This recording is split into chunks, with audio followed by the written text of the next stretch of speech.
welcome to everybody. And I'm sure you're glad you didn't have to go out through the snow and hail to a live talk, but I hope we can do our best with a Zoom instead. As Kelly has said, I'm a retired professor at Queen's. I came over from England many decades ago and started as an assistant in a very newly established laboratory in Queen's, which was a joint effort between the botany department and the archaeology department. And the whole idea was to try and find out about the past environments of the first people that came to colonize Ireland. And that sort of research has been continuing in Queen's and still is ongoing now. And coming over here from London, educated in the south of England, it came as a considerable shock, as you can imagine. The strange place where everything was called Bally something. And then within a few weeks of being sent here or arriving here, I was sent up to work in the Sperrins near Draperstown. And I couldn't understand a word anybody was saying, and they couldn't understand what I was saying. So we had a very interesting initiation into bogs and working on bogs. And in fact, I learned a lot about bogs in those early days from people who lived in a boggy area and cut peat for their own fires. And that is the sort of initiation. If I now just try and share my screen for you.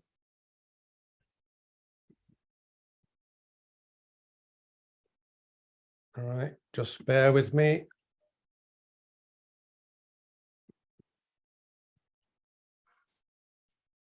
Right, so a window into the past and a hope for the future. The window into the past, I suppose, is most of what I was talking about. And we start off really with the 1950s and the attitude to bogs at that time. If you just glance through the little bit of text there, this was the Northern Ireland Peat Bog Survey. It was set up by the government in London.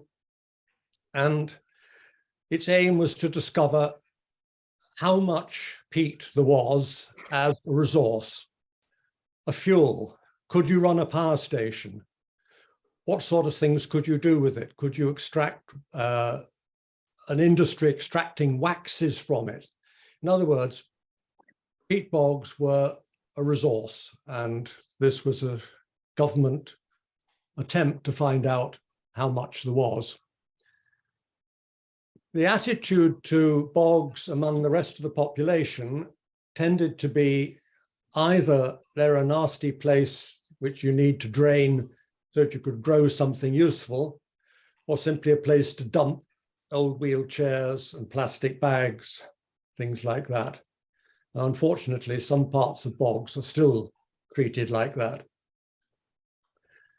So I want to take you to a bog and think about what is inside it and what we can find out about it.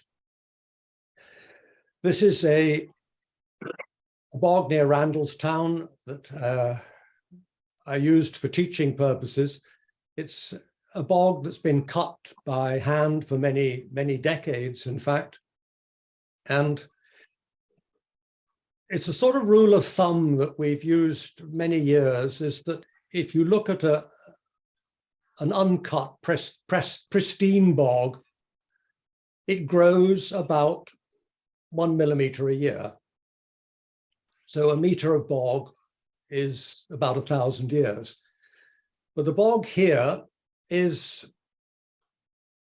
well dried out. It's been drained and cut for a long time. So if you work your way down there, That's about 2,000 years to a meter. So 2,000 years, 4,000 years. Oh, so take me away to the next slide now. 6,000 years, 8,000 years, and right at the very, very bottom, 10,000 years. That gives you a sort of notion of the scale of what's inside a bog. Let's look at some of the things that one might find in it. There are sphagnum mosses. We'll talk more about those later on. Tree stumps, cotton grass, reeds, clay, all these things which you can just see by looking at the bog tell you about the history of it. Let's look at one thing. A lot of bogs in the north of Ireland will have tree stumps in them. Mostly those tree stumps are of Scots pine. You can identify it from the wood anatomy. There are other ways we know that those are the native or potentially native Scots pine, which is the one you see on the right here. Easy to identify Scots pine, by the way, if you're out walking the woodlands. It's the only pine you'll see in this part of the world that has a distinctly reddish bark at the top of the tree. Useful little identification tip, that. So I went out to that same bog last week, the weekend, and looked along this line of pine stumps, and there, sitting among the roots, was a pine cone, typical small Scots pine cone. And if you bring those home, amazingly, they will still open just like the ones that fall off the tree this year. So that pine cone is a bit over 6,000 years old. And yet when you bring it in, put it on the windowsill, that's one I brought in a few weeks back, it'll still open just like the modern ones. Now, doesn't have any practical purpose, but I think it's great fun. Let's move on. Sphagnum, really the most important thing in a bog. Sphagnum is what builds the bog. It isn't a single species, it's a whole group of species of the genus Sphagnum. And interesting thing about them is that they live in different environments. The top of the hummock, you see there's a hummock here. The top of that, there are what we call hump-forming or hummock-forming species. These build up the surface, and eventually, you can see in the bottom right corner, there's a fairly well-developed hummock, and it's got just dry enough that it'll have a few heather plants growing on it. In the hollows between the hummocks, different mosses, typically one called Sphagnum cuspidatum. That's, if you're familiar with bogs, you probably know it as the drowned kitten moss. It's a very floppy thing. If you hold it up, it looks a bit like a drowned cat, I suppose. Now, if you were studying the layers in a peat bog, you could look at the different sphagnum species and it would tell you overall how wet or how dry that bog was at that particular time in the past. And that has been used as one of the measures of past rainfall. If we look at the moss plant under the microscope, you can see it's a rather strange, rather beautiful structure, really, that instead of the uniform green cells of an ordinary higher plant leaf, this moss plant has sausage-shaped green photosynthetic cells and great big clear empty cells in between. And those empty cells hold a lot of water. So if you actually take a handful of sphagnum, you can squeeze huge amounts of water out of it. And that's the whole secret to how it manages to build bogs. It draws the water up with it, up above the level of the natural water table. And that's really the secret to how bogs build.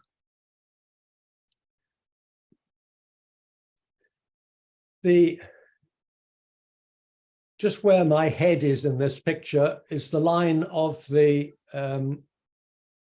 roots of the pine trees that we saw before. What I'm doing is I'm taking a spadeful much lower down and it's whizzed on here. To go back a bit. Can I go back? No, I can't go back. Yeah. Oh, there we go. Yeah. Now, there's a spade full of peat from the bottom. Very different texture from the peat higher up. And in it are these flat, shiny things. There they are again. Those are the remains of reeds, the common reed, Phragmites. And if we look at that, there's a little piece of it again. And on the right, that is the reed plant. Now that doesn't look like a peat bog, does it? And that is telling us that, in fact, at the base of that peat bog and in very, very many others, it didn't start off as a bog just from scratch. It started off at least with a reed swamp. And in fact, if I was able to dig down when I had my spade with me at the weekend, a little bit deeper than that, I would have got down to a very fine, sticky blue clay. And that blue clay formed in a lake, and it formed in a lake at the end of the last ice age. So we have a sequence going from open water, a lake, that lake being filled in by vegetation, eventually becoming a reed swamp. The reed swamp laying down layers and layers of dead reeds, builds the level up, and trees start to grow on it. Eventually, it becomes so acidic that the sphagnum takes over and it turns into a bog. That bog, just from time to time, will dry out a little bit with climate change, get dry periods and wet periods. And in the times when it got a little bit drier, it was colonized by pine trees. So you had little patches of pine forest living on the bog. Then climate got wetter and the pine trees were killed. You can actually tell that they were killed by the rising sphagnum, because you can see it the way it rose up around the stems of the tree trunks and killed off the roots. And then coming up to the present day, we can see obviously all the destruction caused by peat cutting and drainage and so on. So that's what you can see just by looking at it. There's also obviously a few peculiar things you can find in bogs, like dead people and giant Irish deer antlers, barrels of butter, and other things that have been found in bogs over the years. But we'll move on from that and start thinking about the smaller things that you can find in the peat. And this is really the realm of the microscope. Now, I just put in on the left Mary Ward's microscope from Castle Ward that was built about late 1840s, 1850. And the one on my on the right is my research microscope. And really, they do show you pretty much the same thing, except that mine has a fancy camera on the top of it. Microscopy hasn't really changed a great deal in terms of this sort of work. So what can one find? And the first thing, and probably the most important of all, is pollen. Now, you know pollen from hay fever, if you're a sufferer, and it's produced in really enormous quantities. That's on the right, there's a couple of little catkins that I've just shaken, and that's the pollen coming off them. It's carried by the wind, it's spread all over the place, and naturally enough, it ends up, some of it on the surface of a bog, and it ends up surface of a lake and gets incorporated into their sediments. Now, it happens that pollen is very, very resistant to decay. It's a rather remarkable plastic-like substance that forms the outer casing of pollen. And this is preserved in peat, and there are very straightforward chemical methods of getting pollen out of peat and cleaning it up so that you can identify it under the microscope. And pollen grains, each one looks different. Each species looks different, and you can identify them. That, for example, is a pollen grain of the alder tree. That's an oak tree. And that's a that is a dandelion. And those are plantain pollen. So by identifying and counting huge numbers of pollen grains, you can build up a picture of how the surrounding vegetation changed. Now, it's not just the pollen on the bog, the plants growing on the bog itself. It's obviously because it blows in the wind. It's the pollen of quite a big area roundabout. So it gives a general picture of how the vegetation is changing. And pollen analysts produce these horrendous diagrams. I was always told never show one of these on a lecture because everybody will go home. But it's to give an idea that one has identified and counted a whole lot of species, just one end of the diagram here. You see sort of birch pine, alder, hazel, and then docks and heathers and things there. And you can see things come and go. So right at the very beginning, that's nearly 10,000 years ago, mostly grass and some birch trees. A little bit later, hazel woodland, then some pine and oak and elm. And then at some point, you get the first weeds of cultivation. There's a little marker there that says, here are the first farmers. And that, of course, was of huge interest to the archaeologists and the sort of thing that I was first brought in here to work on. And right at the end, we can see the development of blanket bog up on the uplands. How do we know when all these things happened? A lot of nice high-tech machinery in the radiocarbon laboratory at Queen's provided and still does provide very good dating of when things happened. You can date things in that the archaeologists dig up, and you can date the peat in the peat sections and marry the two together so that we can see what the particular archaeological periods, the archaeological peoples were doing, and what we can see what they were doing in the environment.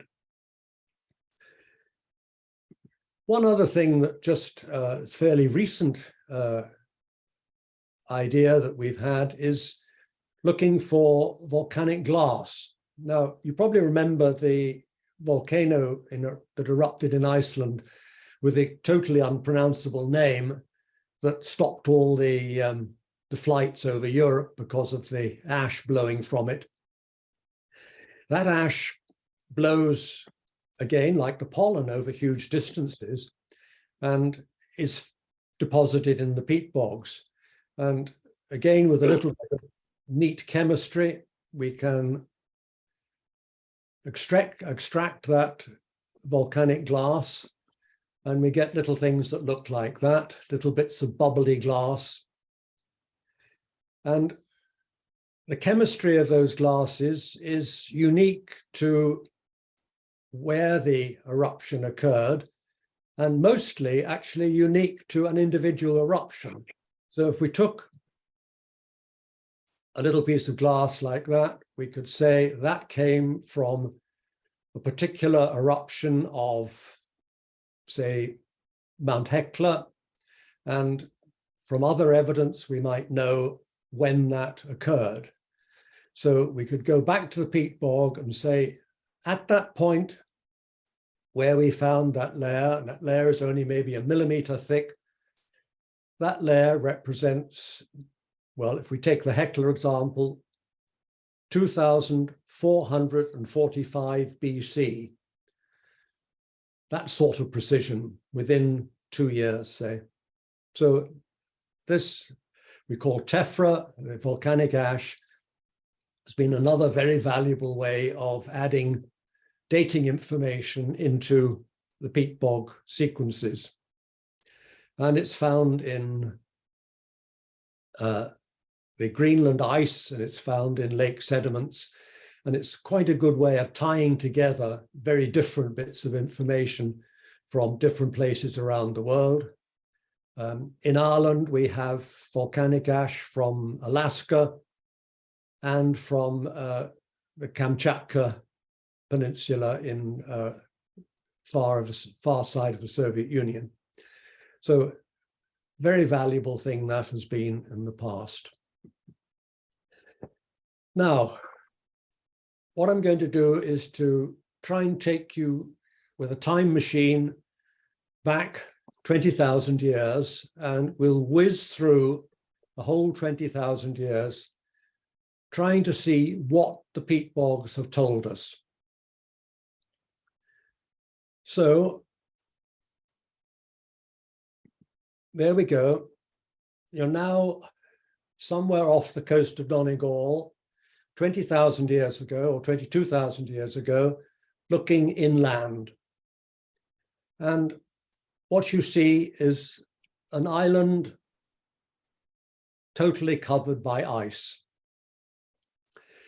Where I'm sitting here in Hollywood, there was about a kilometer thick, 3,000 feet thick of ice above where I'm sitting. And clearly that means there were no plants.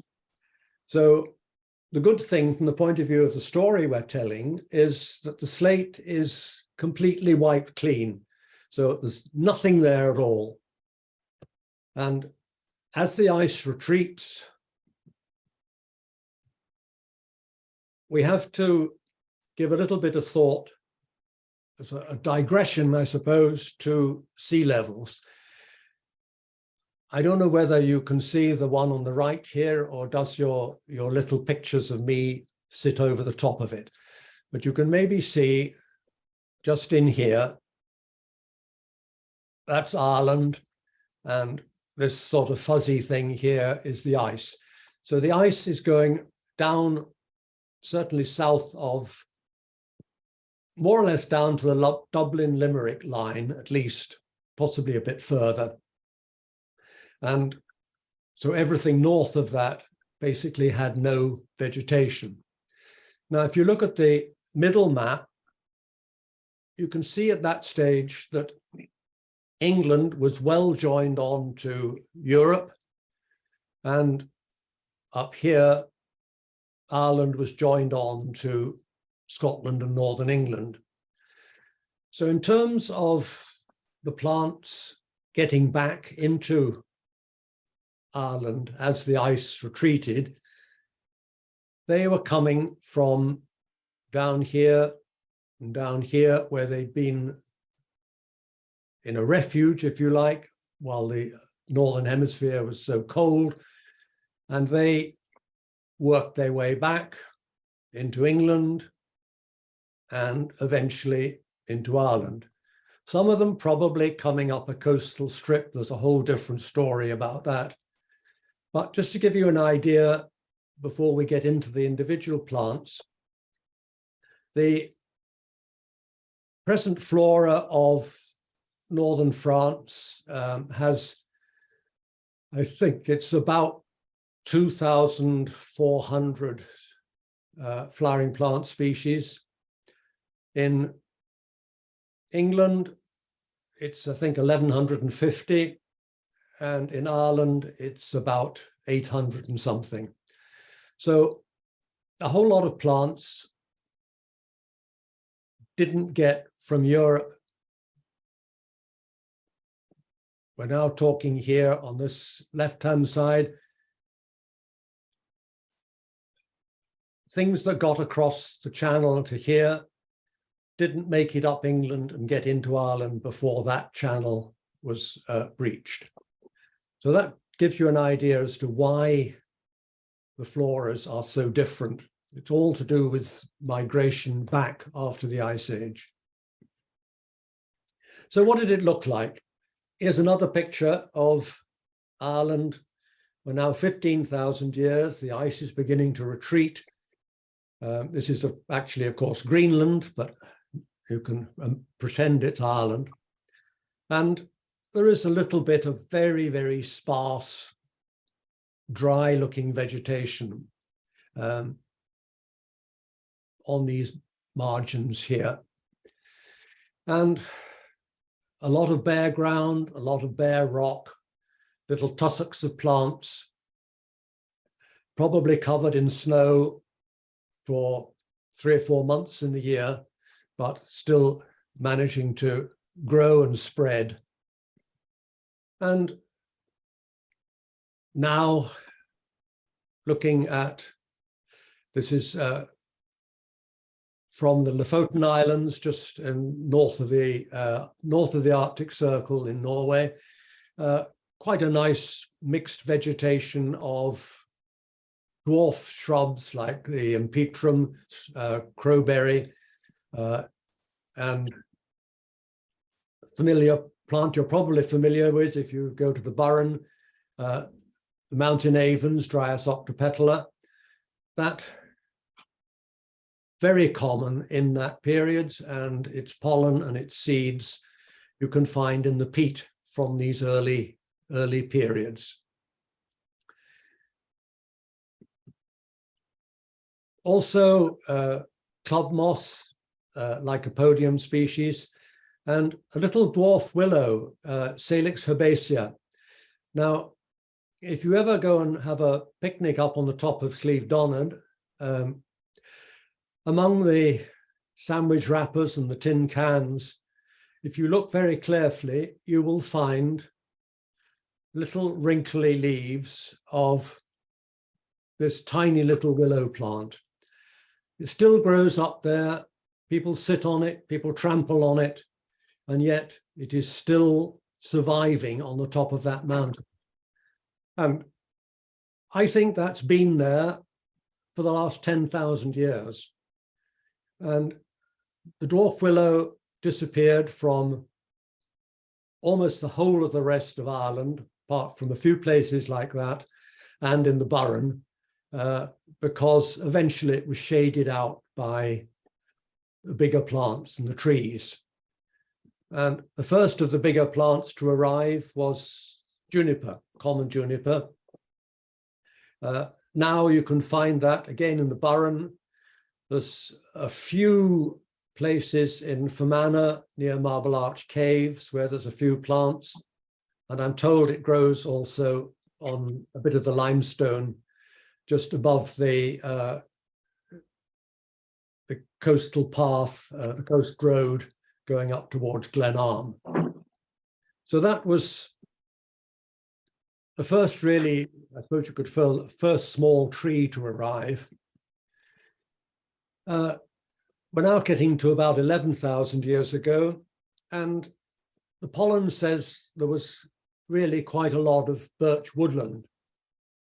And I've always pictured birch woodland like we would see birch woodland now growing, for example, on cut-over bogs. I was quite surprised again in the Lofoten Islands a few years back to see this birch woodland where the birches are really blasted by the Atlantic wind, and they're all about 2 meters tall and often growing almost flat along the ground. But if you did a pollen analysis of that, it would tell you that there was practically nothing but birch woodland. So you have to be a little bit careful interpreting pollen. It mightn't always be what your mental image suggests it is. Anyway, that's the sort of stage we went through 11,000 years. Yeah, whenever you're ready, look. Well, I'm ready. But... Yeah, they're good. 10,000 years ago, the hazel arrived. Now, hazel's interesting plant because it has big seeds, and one of the things is that hazel seeds will germinate and grow under the shade of a birch tree, but birch seeds will not grow under the shade of a hazel tree. So you can imagine what happens in a mixed population, that within a few generations the birch will die out and the hazel will replace it. And that's exactly what happened. We had really the whole of Northern Ireland almost totally dominated by hazelwood. And that lasted only for a few hundred years, because the next thing to arrive was oak and elm.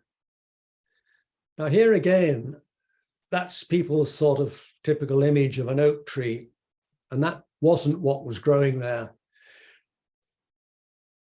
What we would have had was something that looked a bit more like that. There's really practically nowhere you can go and find oak woodland, oak forest, that had the sort of density that these primitive forests had. Mixture of oak, elm, probably still some birch, some hazel, even a few things like rowan very occasionally on the edges. And that forest, I say, I've seen nothing like it. There's nothing like it really in Western Europe. I've seen temperate forest in New Zealand, which was this sort of density. You stepped into it and within seconds you are totally lost. There is no sense of direction. There is no way of finding your way out unless you've almost got in with a piece of string behind you. And that must have been the sort of forest that covered Ireland.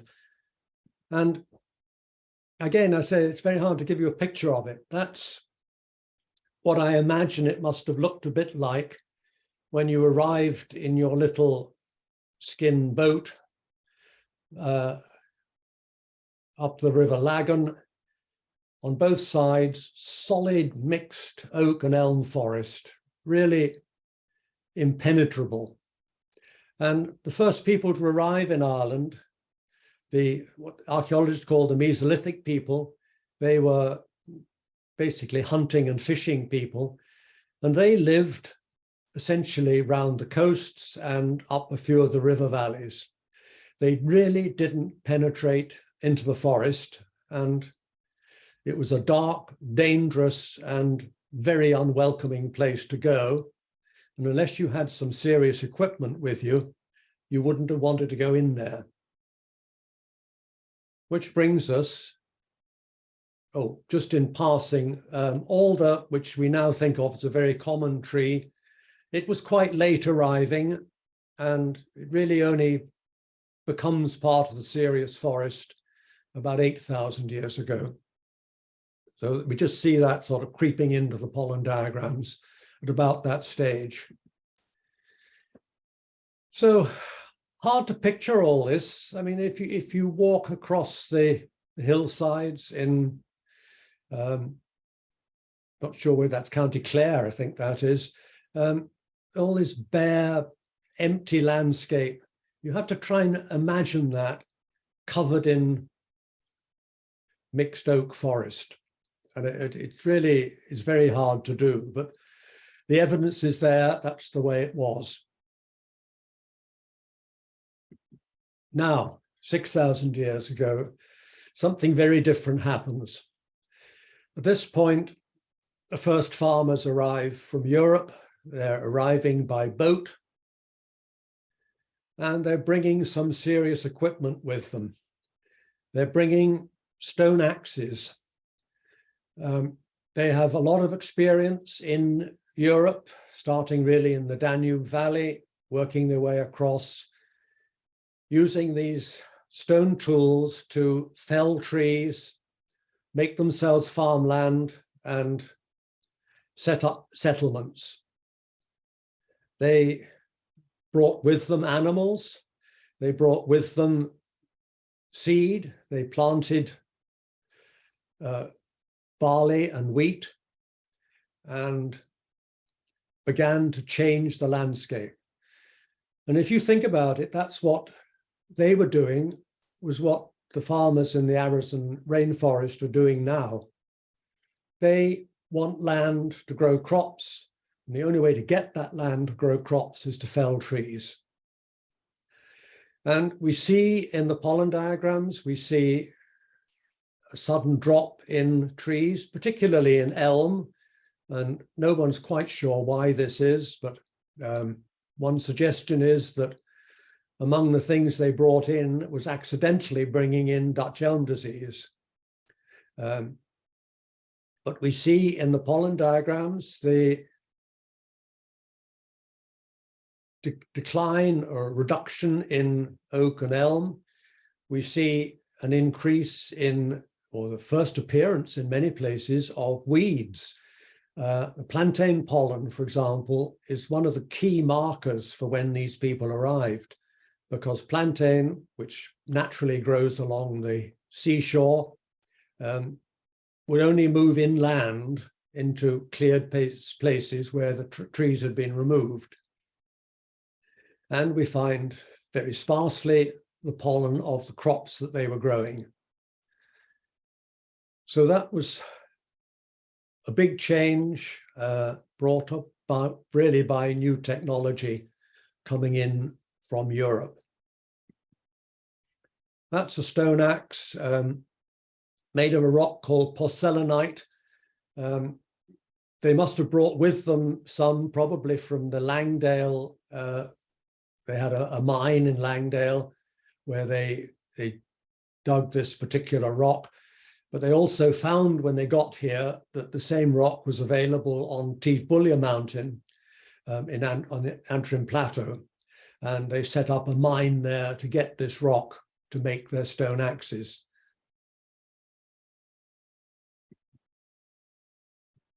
Coming now a bit nearer the present,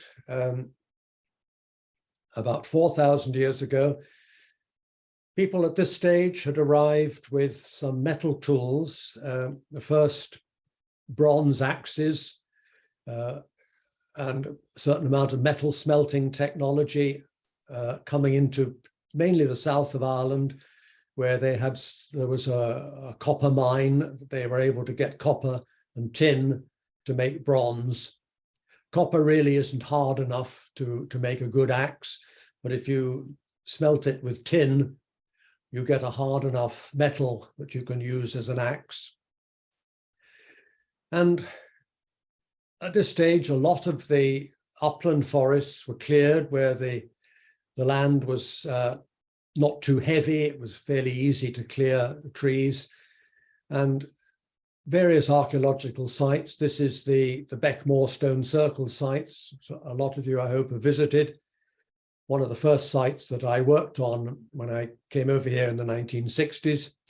That was completely buried by peat, and it's only really since the clearance and excavation work that was carried out that the stones were uncovered and these rather amazing circles were found. It was clear also that about this stage, about 4,000 years ago, there must have been some slight change in climate, because a lot of the areas that had been forested and possibly even cleared were taken over by blanket bog. The sphagnum really did take over. A lot of these soils, the soils in this area are very, very poor soils and tending towards acidity. And it wouldn't have taken very much increase in rainfall to turn these over to bog formation. Just to remind you again about the change in sea levels, Ireland, part of the reason, there's two reasons for changing sea level. Obviously, if you melt a lot of ice, the sea level rises. But the other thing is that when there was that huge weight of ice sitting on top of Ireland, at least the north of Ireland was actually pressed down, so that it was actually quite a lot lower. And that's why at one stage the rising land and the rising sea were doing sort of different things up and down. So the whole sea level story is actually horrendously complicated. But for our purposes, you can simply treat it that we have now arrived at this stage where we are cut off from Europe, we are cut off from Scotland. And essentially no further species arrive until, of course, people start bringing them in. So we're now coming up to the last 2,000 years when a whole lot of plants were intentionally brought in, or some of them accidentally brought in. And these are things like the beech tree. Now, beech tree, as you know, probably grows very well here. If you have a beech tree, you get seedlings popping up in the garden. It's perfectly capable of regenerating here. Had it been able to get here, we would have had beech here, the same as they have in the south of England, particularly in the southern area, sort of around Cork and Limerick. But it didn't get here because of the changing sea levels. Same applies to lime and hornbeam. I put in a little picture of rhododendron just because it's the thing that everybody talks about in conservation. Oh, the rhododendron's terrible, it's taking over the bogs, it's destroying everything. It's worth just remembering that it was a native plant in Ireland in the before the previous ice age. We had rhododendron here. We also had spruce, which people complain about because the Forestry Commission planted it. Spruce was a native to Ireland also in that interglacial period. So the long time view gives you a slightly different aspect on these things.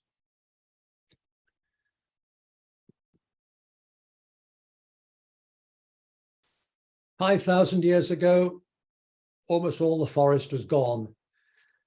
Ireland now has, is it 5.5% land cover with forest, I think, or something like that.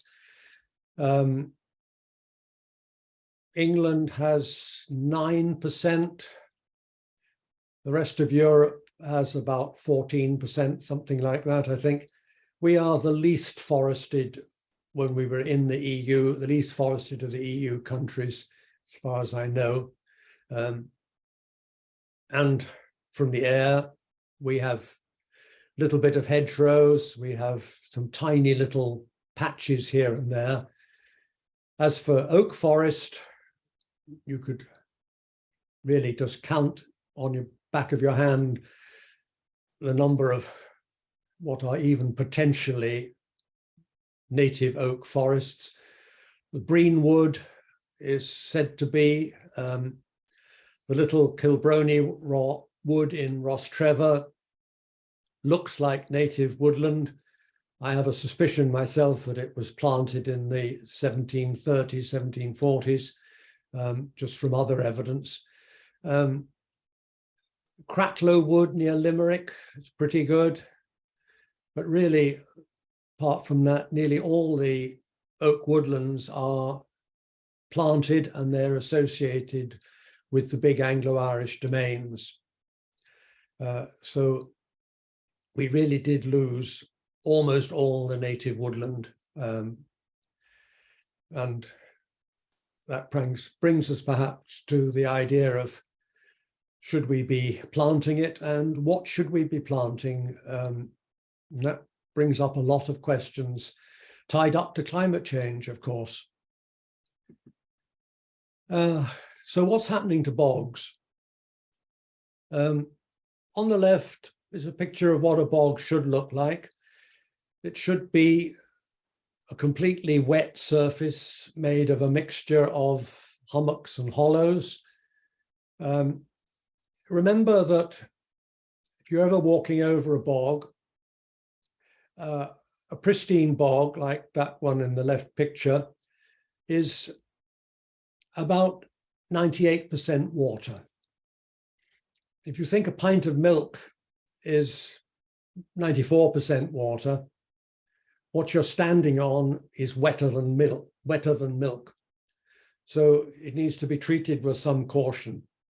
They always used to say to me, if you're going out on the bog, wear a bobble hat, because if you fall into one of the bog holes, at least your dearly beloved will know where to put the bunches of flowers when you're departed. I prefer to carry a spade with me, because if you're carrying a spade, you can at least throw it horizontally in front of you and hang on to it, and you stand a small chance of being able to get out alive. It goes from that to the horrendous picture on the right. That's not far from here. That's a little commercial operation that was going on in County Antrim. This is a machine-operated thing that you can drag along behind a tractor, which digs up peat and chops it into little blocks, and it dries there, and then the farmer sells it as fuel. Totally destroys the surface vegetation, totally destroys the whole integrity of the bog. And probably before he started doing this, he would have put in great big drainage ditches. All this is destroying both the history, but it's also, more importantly, destroying a source of carbon capture. On a big scale, the Port Arlington power station ran entirely on peat, a huge operation of peat harvesting, horizontal grinding of the peat bog, heaping it up to dry in the summer, and then sucking it up with things like giant vacuum cleaners and transporting it to be burnt in the power station. That operation is now closed, and I think both the big power stations, the peat-fired ones, are now closed. And the Bord-na-Mona company that ran them are now one of the leaders in producing peat-free compost. So a big turnaround for that company, and to be greatly welcomed. So, climate change. You've all seen the pictures. There's the excess temperature anomaly, as it's called, for 2019. Most of the Northern Hemisphere, 1 to 2 degrees hotter than average. And that is probably going to be even worse when we get the final figures for last year. And almost all of it has happened in my lifetime, scarily. From somewhere there onwards, all of that billions and billions of tons of carbon dioxide put into the atmosphere just in the last 80 years or so. So what can we do about it? I would make a case that peat bogs are really a very valuable way of storing carbon. As a peat bog grows, remember I talked about this millimetre a year, that carbon it's taking out of the atmosphere and it's locking it up. And it's locking it up long term, 10,000 years or whatever. The trees, yes, wonderful, store carbon, but they only store carbon until they cut them down. Now, if people turn them into buildings or make them into something that's permanent, that's fine. But if, as is tending to happen, they're using them as biomass to run power stations or fuel homes, then that carbon is going released again. So I would claim that peat bogs win over trees a lot of the time as a way of storing carbon. And because of that, we need everything we can do to protect peat bogs and even restore damaged peat bogs so that they can start capturing carbon yet again. So what can we do? Well, you've probably heard of carbon trading. This is where big companies like Shell and EasyJet and people like that who generate a lot of carbon,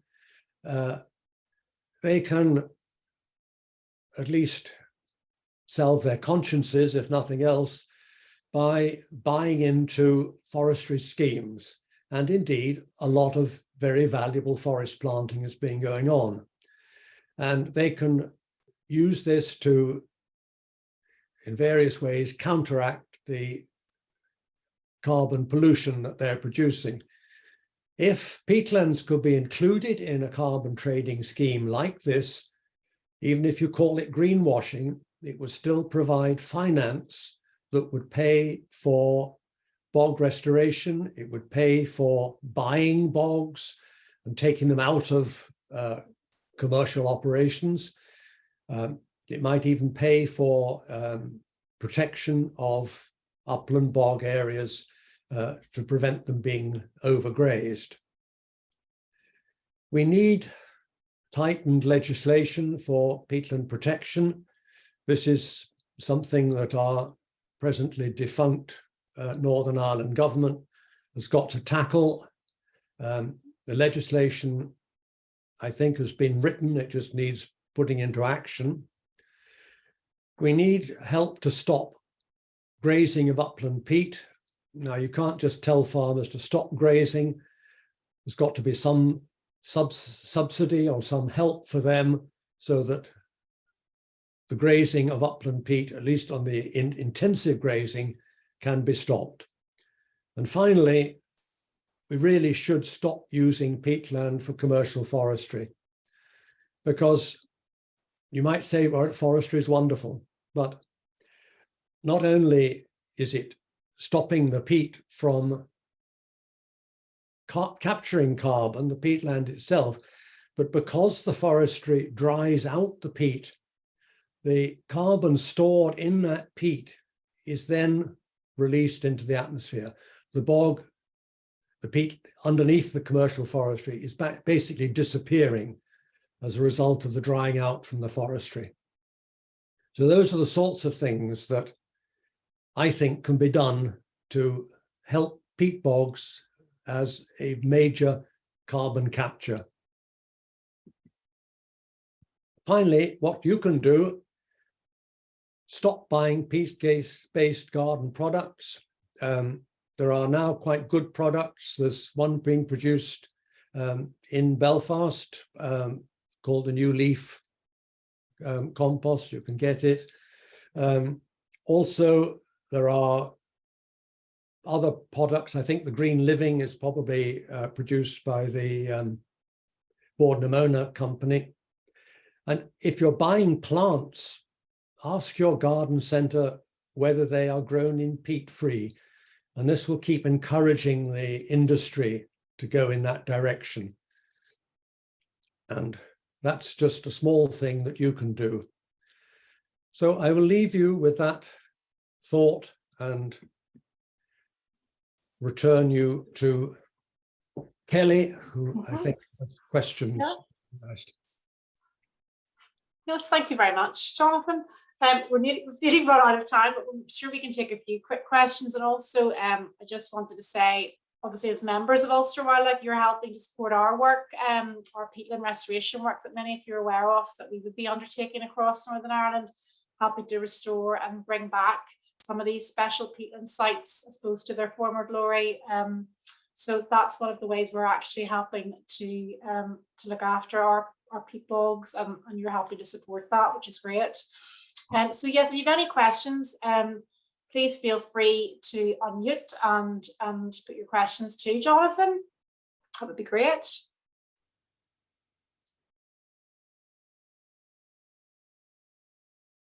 If anyone has any questions.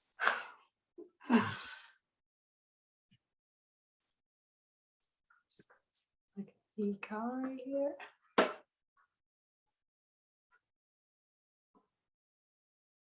No questions for Jonathan from anybody. Oh, there we go.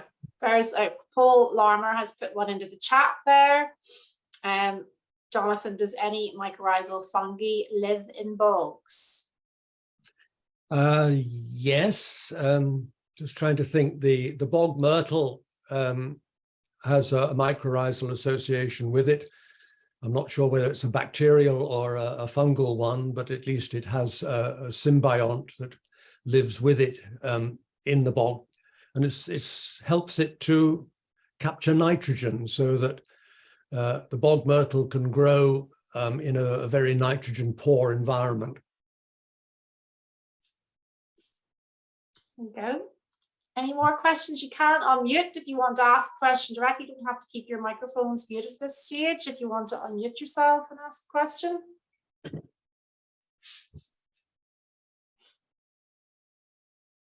No? Well, I'd maybe ask a question, Tom Kernahan. Hi, Tom. In terms of the various centres that are studying peat recovery, is there an international organisation that channels all the centres for study and presents a global view or a European view? Not that I know of. It sounds as if it's something that's very much needed. But I think there is a lot of exchange of techniques and information just between individual groups. But I don't know any organization that gathers this all together.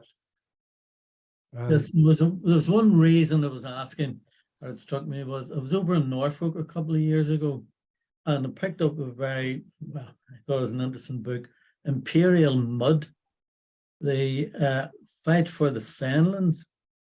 Yeah. It charted the whole history of the dewatering and the wiping out of the Fenlands as from its original condition. But it did then, towards the conclusion, give quite an optimistic view, because it's just totally unsustainable. The amount of energy having to go in to continue to keep the Fenlands below their natural water level. Yes. Even below sea level in some cases. Yes, oh yeah, that's right. Yes, it's all done by pumping using electricity. Yeah. And it's just becoming up much more as energy becomes more expensive and blah, like it's and I think they're starting in some areas just to abandon the keeping it below. Yes, yes. I think the groundwater table. Here, I think it does need a more active approach. It needs blocking of drains.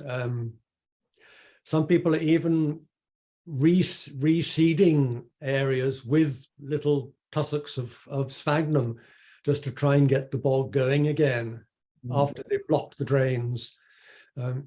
Actually, the pioneers in doing that, I think, were the work on Kulka Mountain. This is because of the Marble Arch caves. They were getting so much dirty, peaty water coming into the caves, and looked to see where it was coming from. And it was because of erosion up on the above Marble Arch caves. And they realized that if they were to get the bog regenerating up there, it would stop the peat eroding down into the cave system. And that's been a very successful regeneration project on Kulka Mountain. Yes, we were involved with that project, but I think one of our Peatlands officers is on this actual Zoom call. Simon Gray has put in a little in the chat here, but I don't know if he wants to say anything more about that. But Tommy did reply there to say that the IUCN Peatland programme there is probably the closest thing. I don't know if Simon's still with us, but Simon works on our peatland restoration work. There he is, there you see, so the man to answer any of those questions. If you have any peatland restoration specific questions. I'll not steal your thunder, John, at all. But yeah, I just wanted to say that the IUCN Peatland programme is probably the closest thing, Tom, to what you're asking about. But it's still it's not particularly old. Yeah. Yeah. And that the project that John is talking about is actually the one that was done in the late 90s, early 2000s. But we have then since come in and done further peatland restoration work further up Kulka in recent years. Looking at different areas of degraded blanket bog that have occurred through erosion due to overgrazing and then fires and stuff, rather than the peat cutting that occurred that John was talking about. Thanks, Simon. There's a few more wee questions there. Does excess methane affect the plants too? Jonathan, somebody was just asking there, or what was the other thing? And I've heard blanket bog in Ireland is mostly man-made, but what about raised bogs? Are they mostly natural and a result of poor drainage? Again, that could be maybe for Simon. I'm not too sure who that question's for, but. So the other one was about methane affecting the plants. Jonathan? I don't think it affects the plants, but if methane gets released into the atmosphere, then it's another serious global warming gas. I mean, quite a bit of methane is produced in bogs, but by and large, unless you actually sort of stir them up, it doesn't get released. Very seldom will actually bubble to the surface unless you jump up and down on a bog or poke it with a stick or something. And Simon, what about the raised bog question? Can you answer that one? I've heard blanket bog in Ireland is mostly man-made, but what about raised bogs? Are they mostly natural and the result of poor drainage? John is probably much more knowledgeable on this than I am. Okay. But, well, either or, if one of these can't answer, the other can. The raised bogs are really almost entirely natural. They, as I showed right at the beginning, they form really from the filling in of lakes and the whole development from lake through to reed swamp through to bog. The blanket bog very often was on abandoned farmland. If you dig down underneath blanket bogs, you'll almost always find a little layer of charcoal. It was almost always woodland clearance, burning, that preceded the formation of the bog. And I think we can blame, many cases, the Bronze Age people with their bronze axes, clearing the upland woodlands, burning them off for farmland, and then that farmland being too poor for crop growing to continue, they just went over to bog formation. but a different origin for the blanket bogs and the raised bogs. Thank you, Jonathan. You just picked other people saying find the talk very informative and interesting. Thank you for a great talk. So I've learned a lot.